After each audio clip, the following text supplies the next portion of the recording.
Petit disclaimer avant de commencer, je rappelle bien évidemment que cette vidéo est une vidéo spéciale de film en série et que par conséquent nous allons débattre de la saga entière de film en série. Oh my God! Okay, it's happening. Everybody stay calm. What's the Everybody procedure, stay calm. everyone? What's the procedure? Stay calm. Wait. Si vous n'avez pas vu la saga et que vous voulez la voir sans vous faire spoiler, je vous invite à aller la regarder et à revenir plus tard pour regarder cette vidéo. Et bien évidemment, n'oubliez pas que nous sommes dans la saga Alien et que par conséquent... Peggy 18. Voilà, maintenant, bonne vidéo. L'idée, c'était de créer une créature parfaite, mais tellement parfaite qu'elle effraie les gens. Et c'est ce qui s'est passé avec cette créature, avec ce xénomorphe. Sauf que, comme je l'ai dit, c'est parti en couille.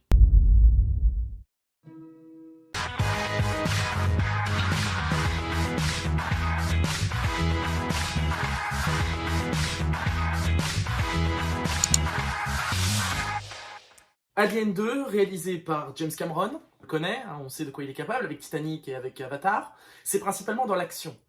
Et Alien 2, en l'occurrence, Aliens, ce film-là, en l'occurrence, qu'en dire? C'est principalement centré sur l'action. On n'est plus face à une peur, quoique si, puisque en fait, on n'est plus face à une peur qui est celle, justement, de l'alien. L'alien était dans le vaisseau, il était dans le noir, il se cachait, tuant un par un les membres d'équipage dans le premier Alien. Mais dans le deuxième Alien, on n'a plus peur de cette créature, parce qu'on la connaît. On sait de quoi elle est capable, on sait ce qu'elle est. Et on sait comment la vaincre, puisque Sigourney Weaver, à la fin du premier film, l'a littéralement projetée dans l'espace.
L'idée étant de se dire qu'avec James Cameron, on prend une dimension beaucoup plus action. Beaucoup plus d'action, mais une action que Ridley Scott, lui, a mis qu'à la fin de son film, du premier Alien, puisque de toute façon, pour lui, son film avait un début, un milieu et une fin, pas une suite.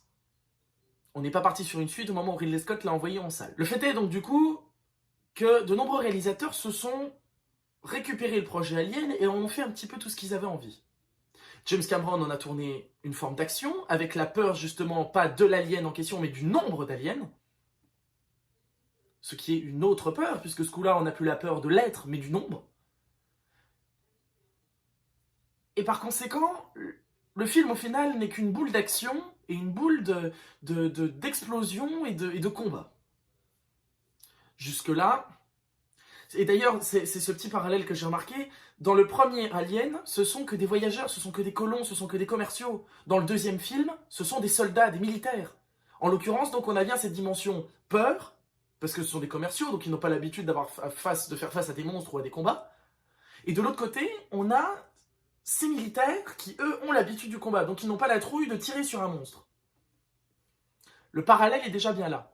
De plus, dans le premier Alien, Ash, lui, était un véritable androïde passionné par la création. Il est devenu passionné par la création. Retenez bien ce détail aussi, ça sera important pour la suite. Alors que contrairement au second Alien, nous avons Bishop, qui lui considère qu'il n'est pas robot, mais qu'il est un humain artificiel, une personne artificielle. I prefer the term artificial person myself. Cela renvoie donc du coup à l'idée de la morale et à l'idée d'une création qui peut ressentir ce qu'un humain ressent. Ce qui n'était pas le cas de H, en l'occurrence. Lui, son objectif était de protéger une création parfaite. L'alien était parfait à ses yeux. You admire it. I admire its purity. Et c'est toujours le cas, puisque pour moi, l'alien reste malgré tout une créature certes faite en peau de préservatif, mais reste un être parfait. Les deux premiers aliens sont très bien, abordant deux dimensions complètement différentes. Et Alien 3, c'est pareil. Alien 3, Sigourney Weaver se retrouve dans une prison avec des hommes tous plus chauds les uns que les autres, mais voulant représenter le vice. Ce coup-là, ce n'est plus de l'alien dont on doit avoir peur, mais des hommes. À savoir et à remettre en question, et je ne sais plus quel est le réalisateur du troisième volet, il s'affichera juste en dessous, ici, là, et peut-être même sa tête ici, avec des maracas juste à côté, et maintenant de la musique mexicaine. Ne cherchez pas, moi-même je ne sais pas. La musique mexicaine. Donc dans ce troisième volet, on a Sigourney Weaver qui est une femme qui atterrit dans une prison d'hommes, dont la plupart ont été enfermés pour des crimes et des viols. Donc l'idée c'est que là on n'a plus peur de l'alien, on a peur des hommes. De plus, si je peux me permettre, l'alien subit une décadence folle. Pourquoi ? Parce que dans les deux premiers aliens, les aliens se sont développés à partir d'humains. Donc ils ont repris le génome de l'humain. Comme d'ailleurs ils nous l'ont fait comprendre dans le premier Alien, puisqu'on a une scène coupée dans le premier Alien où les humains sont utilisés pour être des œufs, en fait pour être des œufs à facehugger, et pour être aussi des porteurs, des mères pondeuses pour les aliens. Donc au final, je reviendrai un peu plus tard sur ce détail. Parce que pour moi, c'est malgré tout le point négatif qu'on peut envier au premier Alien. Le fait est que dans le troisième Alien, l'alien s'est développé à partir de l'ADN d'un chien. Donc il a cette espèce de forme à quatre pattes, il court à quatre pattes comme un chien. Pour moi, c'est une décadence de l'être parfait vanté par les deux premiers aliens. C'est une décadence. Et c'est le début de la décadence. Pour moi, je vous ai dit, les trois premiers films sont très bien, il n'y a rien à redire. C'est ce qu'il y a après qui fait que ça va être de la décadence. Mais pour que ce qui vienne après soit décadent, c'est que les points de vue abordés sur les trois premiers films sont pourris. Donc, ce qui s'est passé avec le développement d'Alien 3, c'est que l'on a développé un alien à quatre pattes. Renvoyant à l'idée bestiale de l'alien, l'idée instinctive de l'alien, là où dans les deux premiers, il marchait à deux pattes, et il avait une forme un peu plus humaine. Une forme de déplacement du moins humaine, parce que c'est sûr que ça ne ressemble pas à un être humain. De toute façon, on est bien obligé de réinventer un alien pour faire encore plus de produits dérivés et encore plus de commerce autour. Mais bon, ça, c'est une autre histoire. Le fait est que, encore une fois, c'est en lien avec ce que je disais sur le cinéma hollywoodien, c'est que c'est cruellement pour faire du business. C'est cruellement pour faire du business. Et est arrivée, donc du coup, une version plus Frenchy, réalisée par Jean-Pierre Jeunet, qui est Alien Résurrection, alors que l'Alien 3 s'est soldé par la mort de Sigourney Weaver, qui se suicidait, puisqu'elle avait appris qu'elle portait en elle la reine, la future reine alien. Pourquoi ?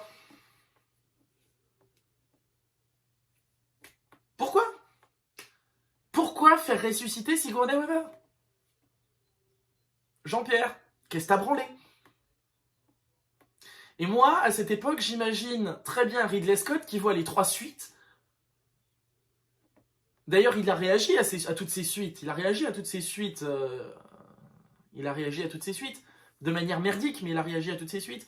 Donc, l'idée étant, ce coup-là, de montrer, dans le Alien 4, de montrer ce que ça donnerait, en fait, d'avoir un alien humain. Puisque à la fin de l'Alien, certes on a le côté bestial avec l'espèce d'immonde créature qui est créée de la reine, que la reine pond, c'est-à-dire à la fois humain de par sa tête, mais également alien par le corps et par la façon de réagir et de penser. Il est instinctif, mais c'est là aussi qu'on remonte tout le côté bestial de l'Alien, donc on est en lien quand même avec l'épisode 3. En même temps, il y a rien. On veut juste montrer la cruauté humaine qu'on a déjà commencé à légèrement montrer dans le 3, puisque dans le 3, on montre des prisonniers. Là, on fait un parallèle avec une société qui est la Weyland-Yutani, qui est littéralement en train d'élever des aliens. Littéralement. Parce que ce sont des êtres de perfection. Alors, qui est le plus bête de l'histoire? Des prisonniers qui essayent de s'en sortir d'un immonde alien qui est sur leur planète et qui va tous les détruire un par un et les déchiqueter? Ou alors une société corporatiste qui ne trouve qu'une seule solution, c'est ramener un être vivant dangereux pour les hommes sur une planète qu'est la Terre.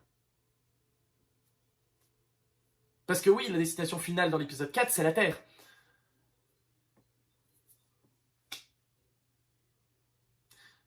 Avoir utilisé Sigourney Weaver pour créer, donc en l'occurrence Ellen Ripley, avoir utilisé Ripley dans le 4 pour la faire revenir déjà sous forme de clone, pour pouvoir lui faire pondre une reine, non, non.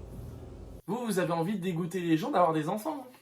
Le fait est que Alien, sur les 4 premiers volets, parce qu'il va y avoir une pause quand même de facilement 15 à 20 ans, le fait est d'avoir créé ces 4 premiers volets marque déjà une très profonde décadence. Je vous dis, les 3 premiers, pour moi, me vont très bien. Pourquoi? Parce qu'on montre aussi toute la bêtise humaine.